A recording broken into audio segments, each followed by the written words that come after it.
My friend Riley Gunn of 53 Frogs on Opal Auctions told me that I never ask you guys to subscribe and that it's important for me to ask. So, if you like the videos, please click the subscribe button. This is a 32 carat piece of seam opal from Coober Pedy, South Australia. There's a lot of color here. We can see it on the edges and also somewhat through the top of the stone. But because the opal itself is so thin, only about 6 to 7 millimeters, the sand worries me. Opal forms in sedimentary rock, and this sand is a remnant of the surrounding rock matrix. For opal cutters, sand is usually the biggest problem that you face with seam opal, and you never know how deep it's going to be, and sometimes it goes all the way through, ruining the opal and ruining my day. Let's go to the grinder and take off some of this sand.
Okay, this is where I stand. I've smoothed out either end, the ones that looked sandy, and you can see that the sand is there, and it is there, and it seems to be cutting in possibly under this top layer. And the only thing that I can say is that this is almost level, so I would like to go in and smooth out the whole surface and just hope that these areas of sand don't go much deeper. So there's a lot to like about this, but whether I can get the entire surface exposed is a question. Some of you have mentioned that my nails have been looking a little better lately. I mean, not good, but not quite as bad. Why, you ask? Well, I stopped biting my nails. I kicked the habit. Now, my wife bites my nails for me, and well, I guess that she's just got the teeth for it. And I mean that in the nicest possible way, honey.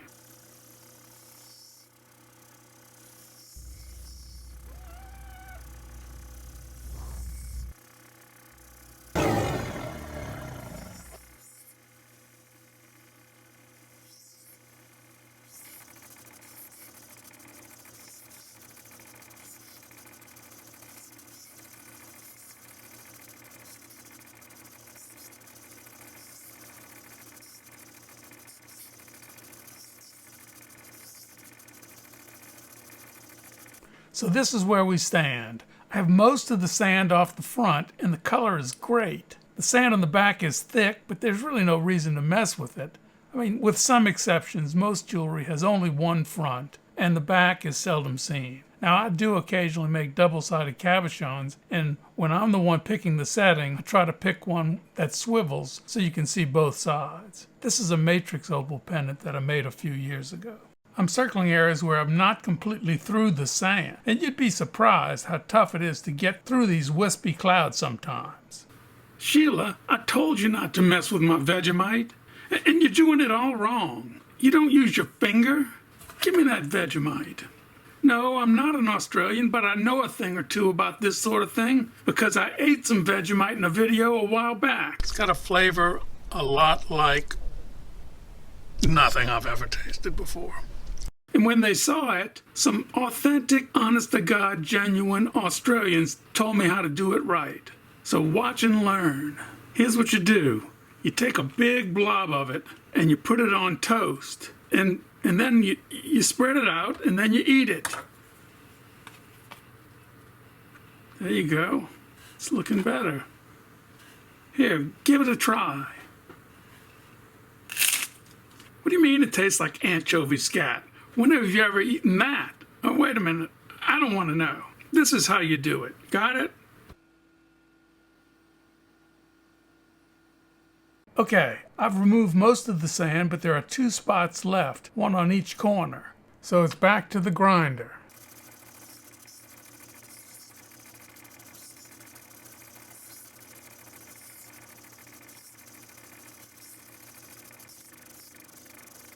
I polish this unfinished cabochon in order to better evaluate what might be a critical problem. If you look closely, right there, you can see it. It's a crack.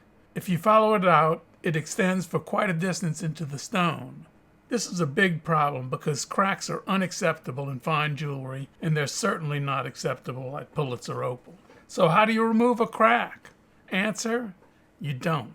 I will have to cut the stone so the crack's not present, and that means I'll end up with a much smaller cabochon. So how did this happen?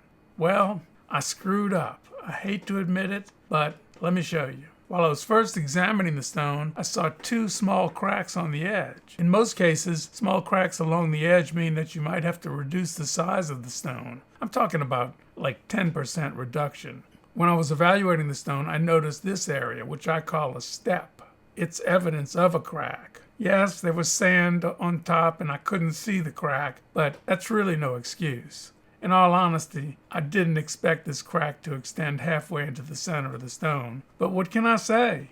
I screwed up. The failure is totally on me. But I can guarantee you one thing. I will never, ever make another mistake. And that's a promise.